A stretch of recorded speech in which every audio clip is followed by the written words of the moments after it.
another weekend and another lawsuit. And we're going straight to the newsbreaker himself to figure out exactly what is happening with this latest injunction in college sports.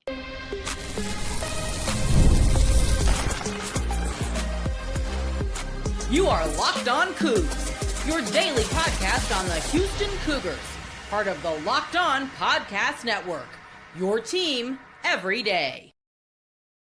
Welcome to Locked On Coogs, the daily podcast about your Houston Cougars. I'm your host, Houston-born teacher and coach Parker Ainsworth. And whether you're a Houston fan or just a hater who can't step by, I think I'm making Locked On Coogs your first listen of the day, as you do each and every day. Today's show is brought to you by FanDuel. Best place to get on the action. And if you know who's hitting a home run, man, oh man, trust me, you need to get over to FanDuel and take advantage of what they got going on. We got more on that fun later.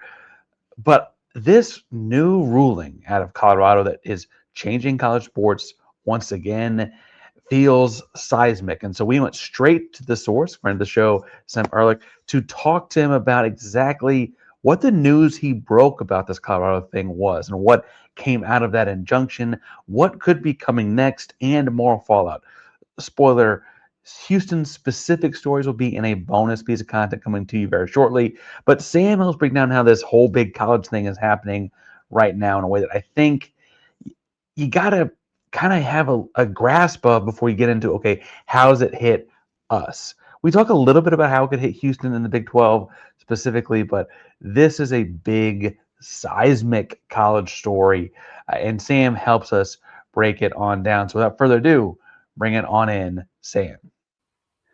Back with the ever familiar Sam Ehrlich of Unilateral Decisions, but I guess more professionally in this sense, also a professor at Boise State, former lawyer, understands a lot of this legalese, so to speak. Look, I want to talk about what is happening in college sports. I want to go into what the next steps are, what the fallout is, etc. But there is what you call in the business a Friday night news dump, where you get something out right before people leave work on Friday so they don't talk about it, and hopefully something else happens before Monday. And then there's whatever the heck just happened in college sports. And Sam, I have trouble wrapping my head around this one. Friday night, Colorado of all places, not with Deion Sanders involved, does what in your professional legal opinion? They drop a nuclear bomb on college sports. I think that's the best, most professional way to put it. Yeah, it's the second time we've gotten second time I've been able to actually break maybe I'm the only, maybe this says a lot about me and what I'm doing on my Friday nights, but this is the second time I've been able to break a major story that's happened on a late Friday night. Considering we also had, about a little over a year ago, we had on June 6, 2025, we had the House settlement drop on a late Friday night as well. Wow, yeah. Those Pacific times and mountain times. But this one was very, very interesting. Judge Charlotte Sweeney of the U.S. District Court of Colorado. This was a case that I'd been watching, that I'd been really, really curious about, especially with this judge, with this plaintiffs, with these attorneys. She decided not only to grant an injunction for a bunch of athletes who had just finished 4 seasons in 4 years and were looking to take advantage of the new 5-for-5 rule. The NCAA said no. And not only did Judge Sweeney grant them this injunction, which we've seen in several of these cases so far, but also granted a motion for class certification, meaning that all Division I athletes with that label, kind of in that position, are subject to this order. And it's been a weekend of really just trying to figure out what that means. Well, and my layperson's understanding of why this is a case is that the high school class of 2022 has the argument that people older than them got a bonus year in COVID, and people younger than them get a bonus year in the new 5-and-5 rulings, and they're the unique class that had exactly 4 years of eligibility, or they didn't get a COVID year and they don't get this other thing. And bluntly, in a world where those folks are making money, like this is a job, you're limiting income and those kind of things. I kind of see the argument. Is that too simplistic a version of what happened in the court case here?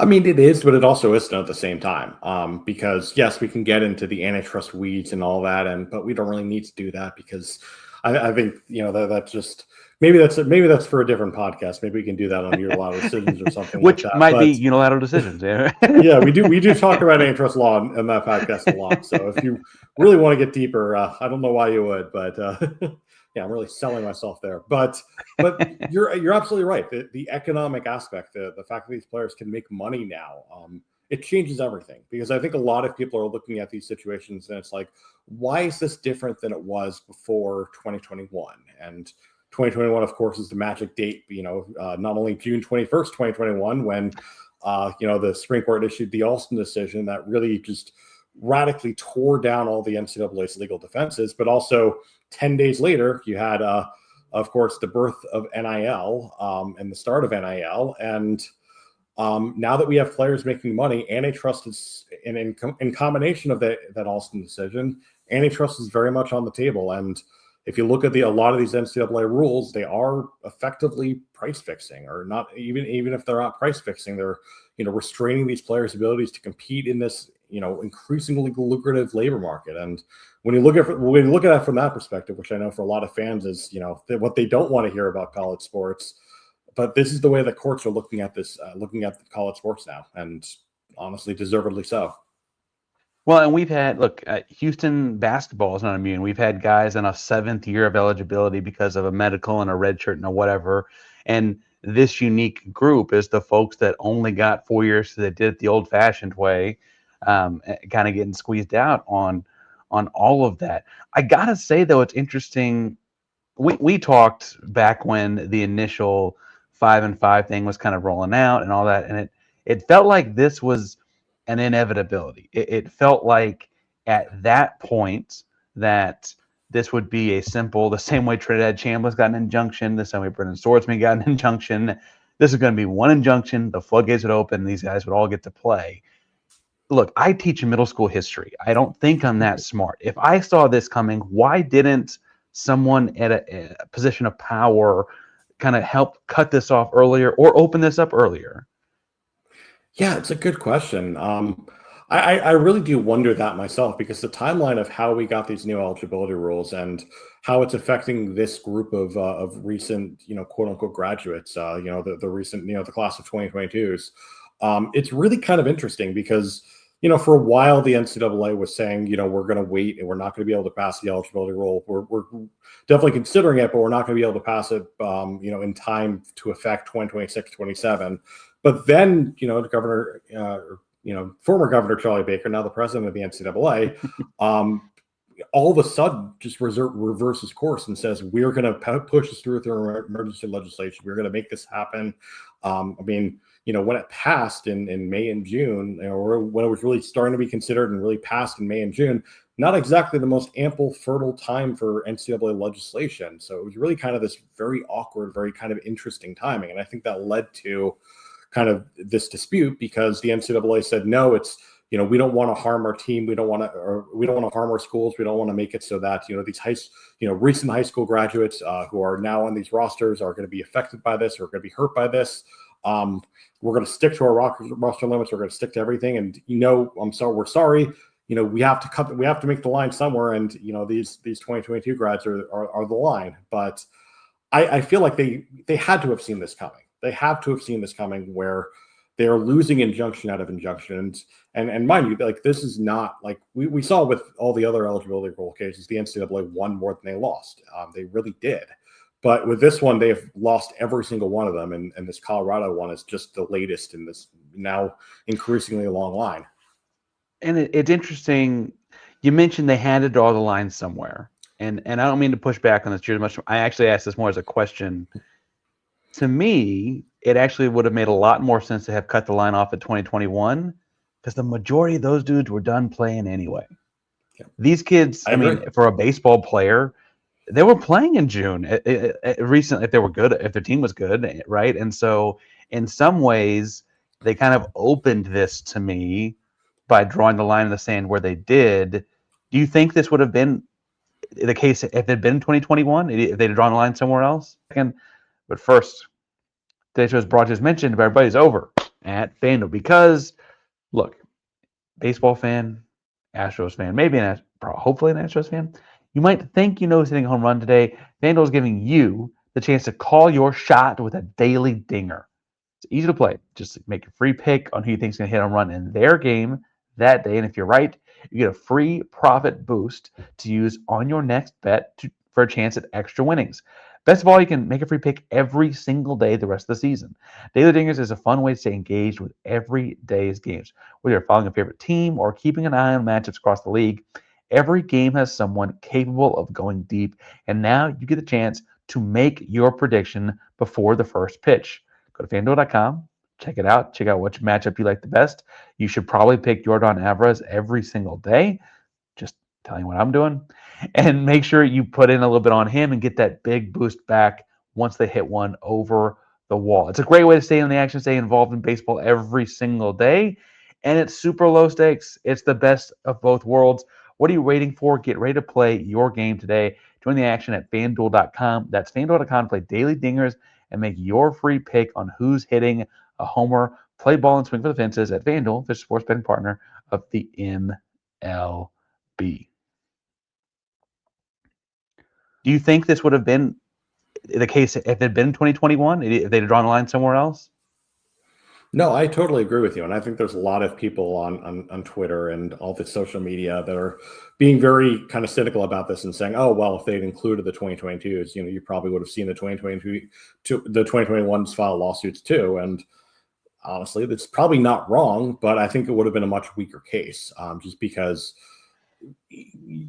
the 2021 athletes, either they had just sat out a year and they're outside of this 5-year clock now, or they had played 5 years. They've been able to get the full 5 years, especially those who were able to take advantage of a COVID year, depending on kind of all those circumstances. We would be in a situation where they would not really have much of a case. These class of 2022 athletes do have a case. And I want to get into what's next with this because, frankly, another big piece of this to me, a Houston Cougar football fan. We'll talk about basketball too and other sports, but I don't know if you've heard. That was passed on July 31st. We're recording on August 2nd. Folks show up to camp this week. The idea that suddenly the floodgates of roster decision, like the timing of this is about as bad as it could have been, right? Like a week later, football screwed. Sorry, guys. A week earlier, hey, let's figure this out. We got a week. This is rough. Yeah, no, I'm sure as busy as my weekend has been, just keeping track of all this news, I'm sure for general managers and coaches and everyone else just across the country, it has been significantly crazier. In fact, the general managers and coaches I've talked to, when I've been able to talk to them, because they've been pretty busy, they've all very much expressed that it's just complete chaos right now because, for one, nobody really knows what's going on. We just got kind of the clarification from Judge Sweeney this morning that says that this doesn't affect roster limits, this doesn't affect rev share, this doesn't affect transfer portal and all that. But for the past couple of days, we were kind of operating on the assumption that maybe it did, maybe it didn't. Which I guess isn't much of an assumption because we just didn't know. So yeah, a very, very chaotic weekend for sure. And one where the chaos is certainly going to continue, even if it's going to be a little dampened by the clarification order. Well, I'm going to start off here in a way that sounds like I'm the old man saying, get off my lawn. But in old Twitter, things would show up kind of in chronological order. And in new Twitter, it directs you to the For You page, and even on the other page, it's not actually in the order of things that happen. And so I've been able to keep it set to chronological. I don't know what that is. Well, and then maybe I'm too old to figure that out. But I see it as like I'll see posts about kids entering the portal, and then folks saying actually no one can enter the portal because the portal's not open, and then someone says, well, actually these guys can enter the portal, or these girls, or whatever, or these sports can because of when their season starts and whatever. That all gets really, really complicated. There was, I think, though, some movement on Sunday morning where it sounds like this is just you get a 5th year, and if you were not already preemptively in the portal, my understanding is you're hoping there's space for you at your old institution, right? Pretty much, and I'm going to limit that with three different caveats.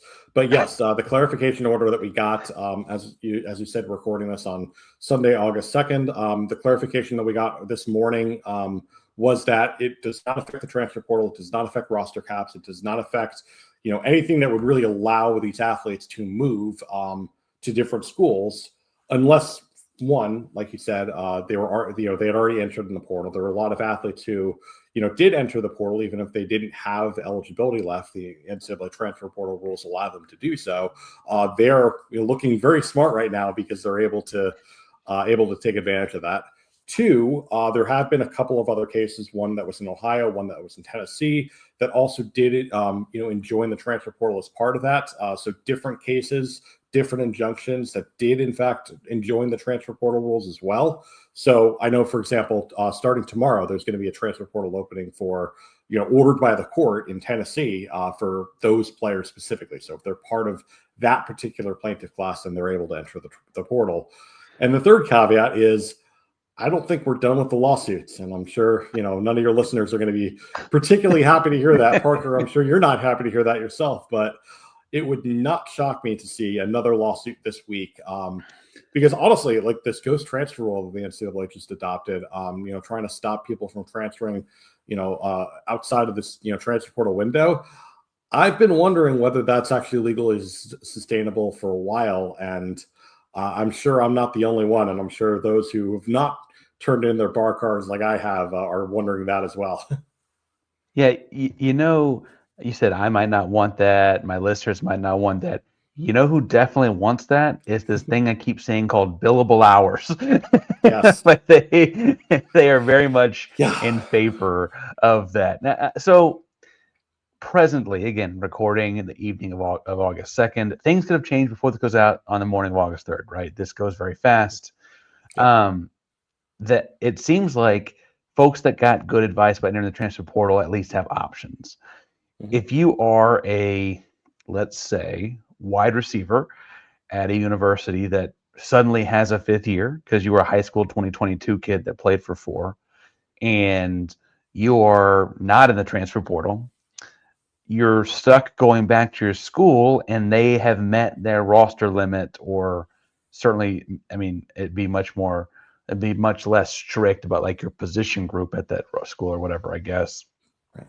Or they're out of NIL funds. They spent their full rev share. Or they're like, do you have any options outside of the legal system? Well, I'm glad you added in that caveat, because my response was going to be, well, they could file a lawsuit, because it seems to be very easy to do these days. So, no, people like doing that. It's definitely not easy to do. It's definitely not cheap to do. But that's there's definitely a lot of that going around. But honestly, the answer might be wait and see, because it wouldn't surprise me if we saw another kind of another lawsuit like Wisney that's looking to enjoin the transfer rules on a class-wide basis. That's certainly possible. Whether it happens in time to actually effectuate change for that athlete, at this point, there's not a lot of time. Like you said, a lot of camps are starting tomorrow. There's not a lot of time for any of this. Your only options, if you do want to play that again and you did not enter the transfer portal, it might just be wait and see. Well, and so wait and see is fine in March, April. You can even tell me May, June, July. As we get into August, though, like this becomes a how fast can you get an injunction, and we start talking more about local judges and like I feel like we're about to have middle of nowhere Mississippi or small town Alabama. Some judge is going to say, no, he can play for Alabama, and make me like. I feel like we're about to get back into some of that backwoods dealing again. It might feel like that. It will feel like backwoods dealing, even if he's operating completely honestly as he or she is as a judge. Is this just something we got to kind of grit our teeth and work through? Like this theoretic hope is the only fall this happens, right?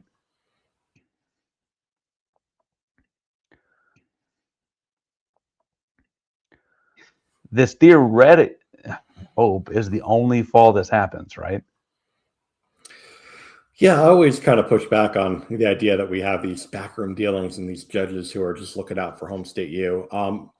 I think the fact that the NCAA keeps getting sued and, more importantly, keeps losing these lawsuits is more an indication that the NCAA is their business model is illegal. Like I think it's as simple as that. I think there's a strong temptation to say, okay, well, this judge clearly has it in for state U, and maybe sometimes that's the case, but I think we've seen on numerous occasions over the past several years that the NCAA and Justice Kavanaugh in Austin looking at his concurrence, he said it quite bluntly: the NCAA is not above the law. That's a direct quote from him. He also said the NCAA's business model will be flatly legal in any other industry in the country. So, and we should back up. That's my little soapbox. We've done this question, before, but for someone who's just tuned in today, this goes back to the 80s. This is a booming industry with huge TV contracts, and the labor on display on television was getting, I guess you could argue at most, whatever the cost of in-state tuition is. Which is not nothing, but it's price fixed. It's price fixing. It's price fixed. Salary caps and all the whole thing, and so now we're getting somewhat closer to the workplace that everyone else functions in, right? Mm-hmm. And we got a lot of problems because we had 40 years of a system that to try to change, if not completely strip down. Do you feel, because the class of 2022 fits so uniquely in this, I guess the better way to phrase my question is, we won't have this whole thing all over again next July. There'll be a different problem at least, right? Yeah, no, this is a very short-term thing, because next year we're going to have the 5 and 5, the high school class of 2023, for example, they're going to have the full benefits of whichever rule is better for them. And moving forward, we may see challenges to the 5 and 5 rule. We may see challenges to this new age-based rule. I know I'm doing some research on this right now, actually, but we've seen high school age rules in high school, or we've seen age rules in high school, I should say, and they don't always fare well in court. Something that I'm really thinking about is the fact that we've now eliminated waivers. We've now eliminated hardship waivers, and disability law may have something to say about that. If we have a situation where an athlete is seriously injured or seriously sick, and they're not able to get a waiver for that, I don't know. I think there's a lot of questions still to be answered. I think the Protect College Sports Act is certainly trying to answer those questions in a certain way, but we'll see what happens with that. But that gets me into my idea of when I mean further fallout from this. Mm-hmm. So if I am I guess we're going to say fourth year, I don't know if we have official terms anymore even. If I'm a fourth year baseball player, I have to put off getting Tommy John because I can't. I got 1 year. It doesn't matter what happens to me, or if I mess up my hamstring as a fifth year football player, it doesn't really matter what point of the season it happens in. I can't get this year back. I have to try to play on it. My hip, my whatever, yeah. Or exactly. We're football fans, or my brain. I think there's really a real potential issue with not having any type of medical, because you're incentivizing playing hurt, and I don't think that's comfortable for a lot of people, but that's dangerous. That's really dangerous, Sam. Yeah, and like I said, I'm very, very interested in this issue, and very interested for what feels like we're going to see. And I'm sure we're all tired of lawsuits at this point. Maybe I'm not, but that's how I make my living. But you're the sicko. I get the text about this every time it happens. That's true. But yeah, like I said, I would not surprise me if we see lawsuits attacking the lack of eligibility waivers, or the lack of hardship waivers, I should say. Well, and there's the old joke 20 years ago was that BYU was better because they were older. There also feels like there's going to be some of that where suddenly people are taking a lot more mission trips, because that is one. They're religious, and then pregnancy for female sports exemptions here. We should probably they haven't not thought of that. I guess I should probably give some credit where it's minimally due. Okay, so there's going to be some sort of a court case, I'm sure, about football players. Basketball players here, to me, are interesting because I feel like they actually win in this whole thing. because the first day of classes, as far as the semester starting, isn't for a month. And Depends on these school. I think guys, we have 3 weeks. 3 weeks, sure. And suddenly, all these guys have a lot of freedom, and everyone could use that one last bump, right? And we've seen in the last 3 years of college basketball, older teams tend to win. So, I mean, whether it's in the Big 12, I think Arizona's got some guy from Clemson, or in Texas Tech's bringing some guys back, and who knows what Houston specifically does. I hadn't heard, for the listener, I have not heard anything yet. They only have 13 guys on the roster right now.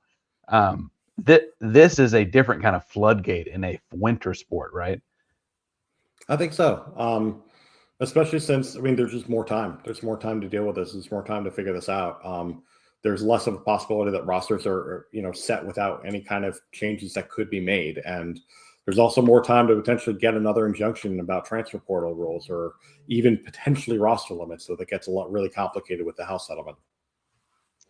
Well, because then it's like, with a bigger roster, do you need to allocate money, or do you have to divide up the pie into more slices? It gets super, like, every detail matters a whole heck of a lot. Because then if you take $1 million here, where you're taking it from? Sam, there's no shortage of content for unilateral decisions. What is the show going to be this week? Because you could throw a dart at a dartboard and come with a good show, I'm sure. My strong guess is that we'll talk about this. We'll talk about the 5 for 5. We'll talk about all the fallout from the Wisney case, and more importantly, what happens next. And I'm really curious to hear from, my co-host Joe Nickel, Mike Walsh, and Dominic Sheldon.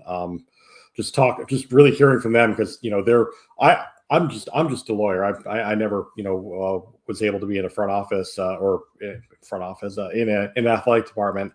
They're all former athletic department people, so I'm real curious to see, to get kind of their impression and their kind of thoughts on how chaotic is it in the athletic departments right now, because I'm guessing the answer is going to be very. Well, and so I've listened to the show before. I'm going to encourage my listeners to do it too, but I could guess what I think you guys tend to split on sometimes. How do you see your attorney perspective versus their general management perspective differing this week? I think that,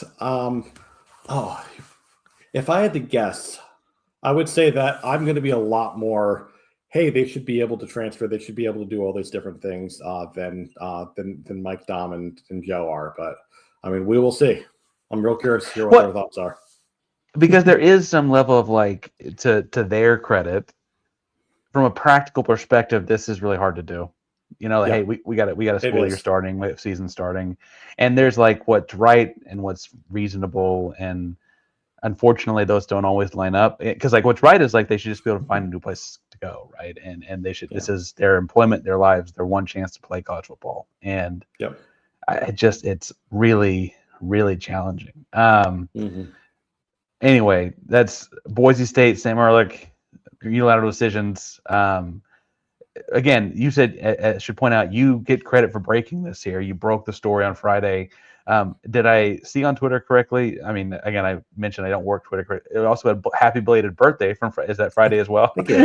Yes. So it was a very interesting birthday, that's for sure. Between the birthday and the breaking story, I think your phone was probably nonstop the entire time. But pretty much. That's Sam Ehrlich on Twitter. He is, again, breaking these kinds of things as they happen and talking about them on his own show too. And I'm sure if craziness happens, we'll have you back on, Sam, because I always need someone else to help talk me through these things. But thank you for stopping by today, bud. My pleasure, Parker.